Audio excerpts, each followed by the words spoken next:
It was a massive weekend, wasn't it? Cup finals, final, I guess I should say, singular. Top of the table clashes in France, Bayern struggle, more VAR drama. That's nothing new though. VAR drama in England. I'm Adrian, thanks for joining us here every Monday for the weekend recap. Make sure you join us for some watch-alongs this week for the Champions League semifinals. And all the channel members, your member exclusive video will be out in the next 48 hours or so. So thanks so much for supporting the channel. It really does mean a lot to me.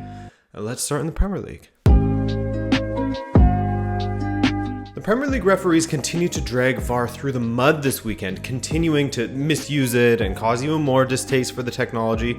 First, there was the Arsenal versus Everton match in which Arsenal had a penalty ruled out for offside, which was yet another absolute joke of an offside call. Pepe's elbow hair was ahead of the shoulder hair of the Everton defender. Again, it's not clear and obvious, which I didn't think the English referees got the memo on. Mind you, I'm sure that their argument would be that no matter the minuscule amount, the rules state that in this situation you are offside. You are technically ahead of the defender. Just amend the damn rules then, you cowards. Amend it or adapt it to VAR, because honestly, we all would be happier if it only took the placement of the feet into account or something. Give Arsene Wenger's rules a go. Anything but this in England. It was funny listening to the commentary from a French channel, I think it was last week, that, a goal got called off in a similar fashion, and the color commentator is saying, look, they'll call this one back, just watch, they're going to call it back, to the bemusement of the commentator who was saying, no, of course they won't. But anyways, no need to harp on about VAR. They do call things like that back in England. Let's move on.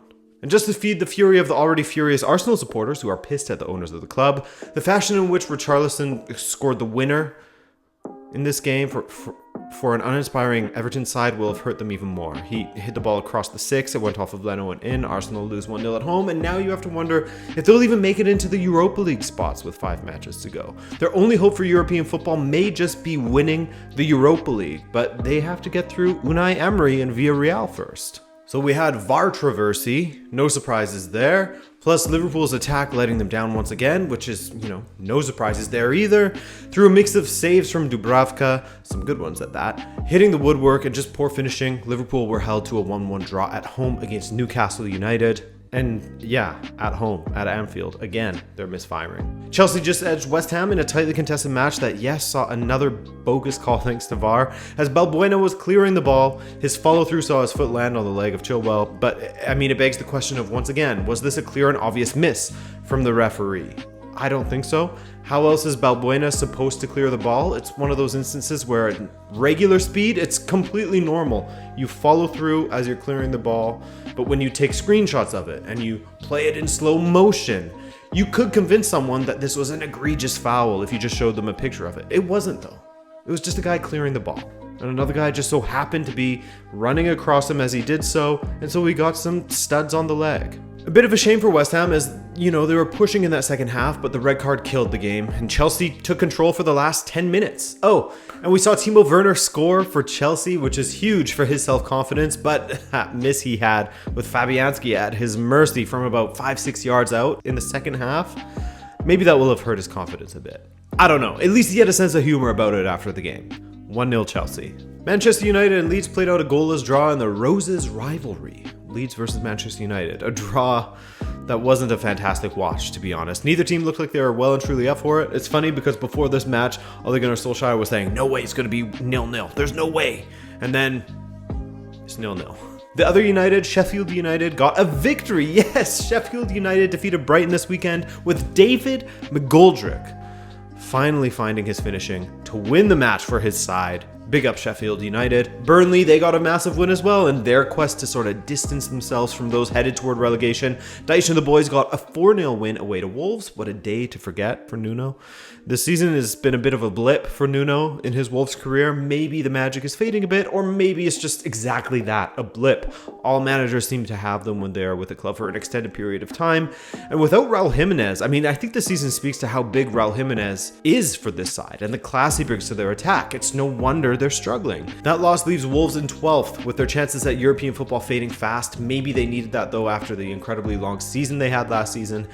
Need a chance to reset, Arsenal sit in 10th. Everton could be in the European places if they win their match in hand, while City now have a 10-point lead. Speaking of City, they played in the League Cup final against Ryan Mason's Tottenham Hotspur this weekend. And the first opportunity came from a mistake at the back from Tottenham, leading to Phil Foden's strike from the edge of the six, getting partially saved by Toby Alderweireld, then off of the post. Fantastic defending from Toby out of some really poor play at the back from Spurs in general. And City really did cause havoc throughout that half, forcing, acrobatic saves out of Lloris, hitting the post, Sterling scuffing his lines at one point from a great ball from Kevin De Bruyne, by the way. But after the half, Spurs did force one save out of Zach Steffen before the City onslaught continued. But in the end, the City side absolutely hoovers up League Cups, don't they? And they did so via an Aymeric Laporte goal in the 82nd minute, losing his man there, I believe it was Sissoko. A header from the centre back, an assist from Kevin De Bruyne, and a no-show from Tottenham. Yes, they were difficult to break down in spells, but this was City's match. They dominated, they created more opportunities. In fact, they had more than 10 times the attempts on goal than Spurs had, outshooting them 21-2. That, coupled with the possession numbers, really tells the story of the game. I didn't see anything that made me think Spurs would score a goal, besides maybe the one save they forced out of Zach Steffen early in the second half. That was it. I mean, look at this XG comparison. City with 3.5 versus 0.04 of Spurs. Never, even with Mourinho's worst matches, have I seen a Spurs XG that low. Adrian, fact check that XG. So with 4 League Cups consecutively for City, 30 trophies in total for Guardiola since becoming a first-team manager back in 2008. It's outstanding stuff from both of them. Oh, and nice to see supporters in the seats once again. Incredible difference that makes for the atmosphere and the viewing experience, even for someone at home. Bayern Munich had the opportunity to win the Bundesliga this weekend up against a Mainz side that, while they were in the relegation conversation sounds like a podcast segment, while they were in that for much of the season, they have been on a good run of form in the last month and a half or so. And that certainly continued against Bayern Munich this weekend. Mainz found themselves with a 1-0 lead after just 3 minutes against Bayern, a decent strike from Burkhardt that Neuer will have wanted back. Then just before the half, they doubled their lead with a header. In total, Mainz had 3 strikes on target and scored with 2 of them. Lewandowski did return to the starting 11 in this match, and he marked his return with a goal, but Bayern got just the 1 goal and fell to Mainz. A huge surprise. I mean, maybe not as big of a surprise that I was making it out to be, as Bayern have not been at their best lately, while Mainz are surging at the moment. I still think they will lock up the title, Bayern that is, not Mainz, but it will be a disappointing finish to the season for them. A season in which it would have felt like they could continue to build on what they had accomplished at the continental level, Bit of a disappointing end to it, at least. At the opposite end of the table, Köln took a step towards safety as they got a massive win away to Augsburg, coming out on top with a 3-2 scoreline. A very scary second half for them, however, as after they had put themselves 3-0 up in the first half hour of the match, actually, Augsburg dominated the second half and pulled 2 back. Köln will also be thanking both Union Berlin and Borussia Mönchengladbach this weekend for defeating 2 of their relegation rivals. Union Berlin beat Werder Bremen 3-1, a hat-trick from Joel Poyampalo in that one. One of the funnier moments in this match came from Bremen's Marco Friedl, who took a cross to the crotch, collapsed to the floor in pain, and ended up blocking 1 cross, and then blocked another cross while still laying on the ground in pain. The guy was a ball magnet. Interpret that how you will. And Borussia Mönchengladbach defeated another of Köln's relegation rivals, Arminia Bielefeld, 5-0. A big slap, stomp, beat down from Marco Rose, as it's looking like he will go out on a high from Gladbach. After slumping for so long, they have won 4 of their last 6 matches, just losing once in that stretch as well. That's certainly better than the 8-match winless run in which they suffered 6 defeats. In this one, all of Gladbach's attackers were firing. Goals from Mbolo, Thuram, and Playa, plus a penalty from one of their other most industrious players going forward, their left back Rami Bensebaini. Much better from Gladbach. Much like Gladbach had a bit of a losing skid when it was announced that Rosa was leaving for Borussia Dortmund, Eintracht Frankfurt are maybe going through something similar at the moment, as for the second time in 3 matches they have lost this weekend up against Bayer Leverkusen. Now, of course, Adi Hütter, you'll remember, is going to Borussia Mönchengladbach. Leverkusen still have a shot at top 4 so long as Frankfurt continues to drop points and Dortmund has a collapse in the final 3 matches, but it's going to be tough for them. They would need Frankfurt to not win a single match in their final 3 match days, and same goes for Dortmund, really. But this 3-1 win for Leverkusen over Frankfurt would prove vital for Dortmund. Borussia Dortmund got their 4th consecutive victory this weekend, and this one came on the road against the 3rd-placed Wolfsburg. After flying for so long, Wolfsburg have now lost 3 times in their last 4 matches as Erling Haaland scored a brace, and despite Jude Bellingham getting a second yellow in the 59th minute, Wolfsburg just couldn't level things. It was one of those matches that Dortmund have been on the other side of on so many occasions. Wolfsburg with the lion's share of the chances and no goals, while Dortmund had 4 shots on target and got 2 goals from them. RB Leipzig assured that they won't give anything away to Bayern Munich for free in the Bundesliga title race, even though it seems like a matter of when Bayern will lock it up rather than if.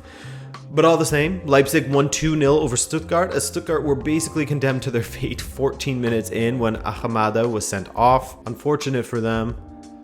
Stuttgart actually had a .00 XG, worse than Spurs. So Bayern's lead is cut back down to 7 points. Leipzig would need Bayern to essentially lose every one of their 3 remaining matches if they were to seal it. 2 losses and a draw would also do as well, but they'd have to win every single match. Dortmund, as you can see, still could make top 4, and it feels like they will do at this point, as Frankfurt and Wolfsburg are, faltering a little bit, dropping points at a more frequent rate lately. After the embarrassment of the Super League off of the pitch, Juve are now 13 points off of first with 5 matches remaining, a sharp fall off from where they were in the football world, where they had been winning, 9 million Scudetti in a row, and this draw against what has been a unsettled Fiorentina. It's just another poor performance from Juve. Vlahovic continues to score for Fiorentina, this time from the spot, but he's on 17 goals alongside Insigne and Immobile at the moment. That's pretty good from Vlahovic. And that goal gave Fiorentina the lead in the 29th minute, but they could only hold on to it until the second half, when who else but Cuadrado set up Morata. If Cuadrado doesn't win Player of the Year for Juve, by the way, then that would be, bogus. Sassuolo are quietly creeping up on the teams that are hoping for a place in Europe next season. Sassuolo started well, then faded drastically under De Zerbi, and now it seems as if they're going on the up again, to the point where they could potentially muscle their way into Europe. This weekend they overcame Sampdoria 1-0 thanks to a goal from Domenico Berardi, a stunner as well with the bicycle kick from Berardi. The Rodrigo De Paul show continued this weekend for Udinese as De Paul picked up 2 more assists to take his tally up to 7 on the season, starting to close that assists to expected assist gap now. Udinese themselves had a big win, 4-2 over Benevento. 2 assists for Roberto Pereira, by the way. We gotta, show the rest of Udinese some love. Cagliari had a huge win over AS Roma, 3-2 as Roma continued to slump, and the talk of Fonseca leaving at the end of the season continues. This despite being in the semi-finals of the Europa League and not having a top 4 or 5 squad, if you ask me. But still, he must take some of the blame for this poor run, while Cagliari definitely deserve a ton of praise for this win, which pulled them out of the relegation zone and above Benevento for the time being.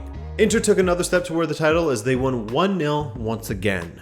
Goals have been a bit hard to come by for Conte's squad in the last 4 or 5 matches. Tons of 1-0 and 2-1 wins, but hey, they're wins, right? And in this one, once again, Matteo Darmian was the hero, just as he did against Cagliari, or just as they did against Cagliari, I should say, because it was Hakimi who set up Darmian for the winner. And the similarities extend further. Against Cagliari, Darmian scored the winner from a Hakimi setup in the 77th minute. Against Hellas Verona this weekend, Hakimi set up Darmian for the winner in the 76th minute. And Atalanta had a great match against Bologna, winning 5-0 with Malinovsky and Muriel getting in on the goals, amongst many others, of course. They smashed them. Zapata, Miranchuk. And so the top of the table looks like this, with Inter at the top and Atalanta in second, just ahead of Juventus and Milan, who are yet to play. In fact, there are some big matches to come when speaking of the top 4, as Milan play Lazio today and Napoli play an informed Torino as well. It was all eyes on Ligue 1, at least in my household, this weekend, as with Lyon and Lille facing off. You could feel that it was going to be a big weekend when it comes to the title race. In my opinion, the best title race in the top 5 leagues at the moment, maybe that goes to Spain, but I'll say France, just because it needs to shake up big time. PSG played away to Metz, and they really had to fight for the 3 points. It looked comfortable in the end as Icardi converted from the penalty spot for their third, but prior to that, a Mbappe brace gave PSG a 2-1 lead. PSG will be so happy to have Verratti back, the guy who seemingly can't have a good run of health, but makes such a difference in the midfield when he's available. They'll need him against City this week.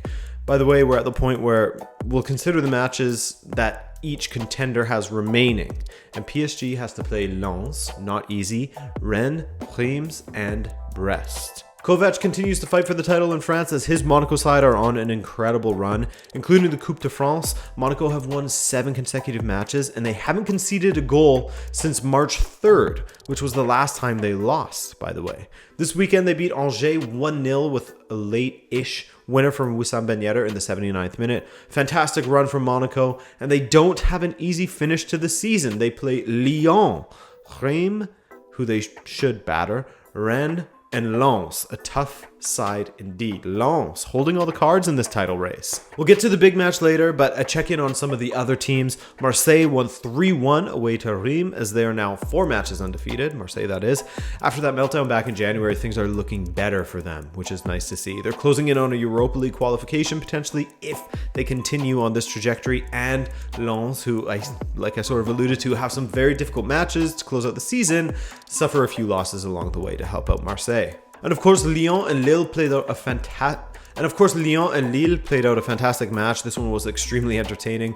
First, we had mistakes from Lille that saw Lyon take a 2-0 lead early on in the first half. But from then on, the comeback was on for Lille, and they played increasingly well as things rolled along. In the first half stoppage time, 35-year-old Turkish forward Burak Yilmaz gave Lille the boost they needed by making it 2-1.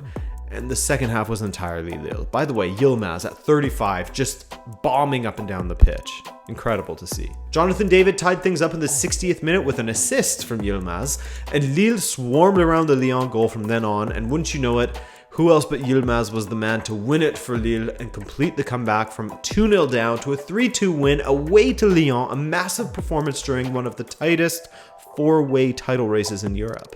So, Les Dogs, Lille, are on 73 points, PSG on 72, Monaco on 71. As for who Lille plays to close out the season, Nice, Lens, Saint-Etienne, and Angers, all 3 of the title favorites have to play Lens, one of the best of the rest in France, so it should be a very fun finish to this season. 4 matches remaining. And finally, we had a big shakeup in Spain. I had to go back to watch Atletico matches, so I was watching Lille versus Lyon instead. And I think my choice was justified in the end. Yes, there was some drama in this Atletico versus Athletic match, but most of it came at the end of the game. But my choice was vindicated in the end. Atleti versus Bilbao wasn't necessarily a dud by any means, especially in the last 10 minutes. 15 minutes, I should say. Lille versus Lyon was just... It just had it, the entirety of that second half was madness. And the first half as well. Bilbao led in this game early, just 8 minutes in, as a deflected cross fell on a plate for Alex Berenguer. Atletico failed to generate any solid chances in the first half, so it was no wonder as to why Simeone made a triple substitution after an hour had gone by, bringing on Luis Suarez, João Felix, and Thomas Lemar to try and get things moving in the right direction, a little added quality in the attack. And they did get an equalizer 17 minutes later, with Savic converting from a corner with an absolutely stunning glancing header from the near post. But the lead lasted less than 9 minutes as Inigo Martinez rose above the extremely flat-footed Atleti defenders to make it 2-1 Bilbao and win the match, thus throwing a wrench in Atleti's title plans. Elsewhere, Real Madrid dropped points once again, though they did hang on for a draw against Real Betis, which isn't exactly, the easiest result to hang on to. Betis are doing well under Pellegrini. This was a bit of a funny one, as Real Betis had the better quality chances. They played a very patient game and had few chances, but overall higher quality. A higher XG from just 1/3 of the shots that Real Madrid had. And remember, XG is cumulative. Getafe versus Huesca, a must-win for both clubs to stave off relegation, and the victor was Getafe, 2-0 away. It's looking increasingly likely that they will just keep their heads above the water, as this win puts them 5 points above the drop, with 5 matches to go. Sevilla kept their title hopes alive as goals from Rakitic and Ocampos gave them a 2-1 win over Granada. Rakitic from the spot. Soldado scoring the lone goal for Granada in this one, also from the spot. Celta Vigo got a 2-1 win over Osasuna in the major clash of the weekend. Barcelona versus Villarreal was a decent watch as well. Chukwueze picked up from where he left off last weekend, putting Villarreal ahead in the 26th minute. Superb ball forward from Pau Torres, but a massive mistake from Alba as he went to ground early. Despite that, I mean, there was still a lot for Chukwueze to do, as he had to round Ter Stegen and then slot home from not the easiest of angles on his left foot, with Piqué rushing back. Well taken goal. But Antoine Griezmann to the rescue with a 7-minute brace in the first half. Things are looking up as far as the potential Villarreal equalizer from that point on, until a red card to Manu Trigueros killed their momentum. Barcelona should have punished Villarreal further in this match, I thought. More than 2 goals worth of a punishing, but 2-1 was enough for them to get the win, and enough to make this title race very fun. Let's look at the table here. If Barcelona win their match in hand on Thursday against Granada, they will go top. Real and Atleti are on 71 points, while Sevilla is right there with 70 themselves. What a race. Let's hope both France and Spain stay tight right until the very end. And that will do it this week. Thanks once again for joining me, guys, and I hope you enjoyed your stay. I'm Adrian. Thanks for your support recently. Join us for a watch along, and have a great day. Ciao.